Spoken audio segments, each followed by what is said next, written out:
আমরা যখন এই জায়গাটা কিনেছিলাম তখন আমার বাবা 5খানা গামার গাছ বসিয়েছিল, তার মধ্যে এই একটাই অবশিষ্ট আছে। বেশিরভাগটাই পড়ে গেছে হচ্ছে ঝড়ে, কারণ আমাদের এখানে মাটি খুবই নরম, শক্ত হয় না, সেই জন্য। তো এই লাস্ট গাছটাও আমাদের কেটে দিতে হলো, কারণ প্রচন্ড পরিমাণে শুঁয়োপোকার অত্যাচার হয় গরমকালে, সেই জন্য।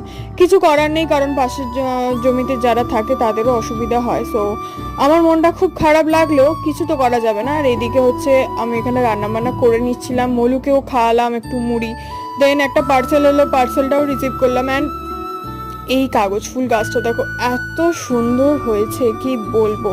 তো রাত্রিবেলা তো দুজন এখন এসেছি হচ্ছে বাইপাসে, একটু বসে আড্ডা মারছিলাম। দেন আমাকে একটু বিরিয়ানি খাওয়ালো, বিরিয়ানিটা কিনে বাড়ি এসে গেছি। আর দেখতে পাচ্ছ আমার জায়গাটা বিভৎস ঠান্ডা পড়েছে, সেই জন্য তো রাতটা জমে গেছিল বিরিয়ানি খেয়ে। মানে আমি তো বিরিয়ানি লাভার, সো আমার বিরিয়ানি দিলে হচ্ছে আর কিছু আমার জীবনে চাই না।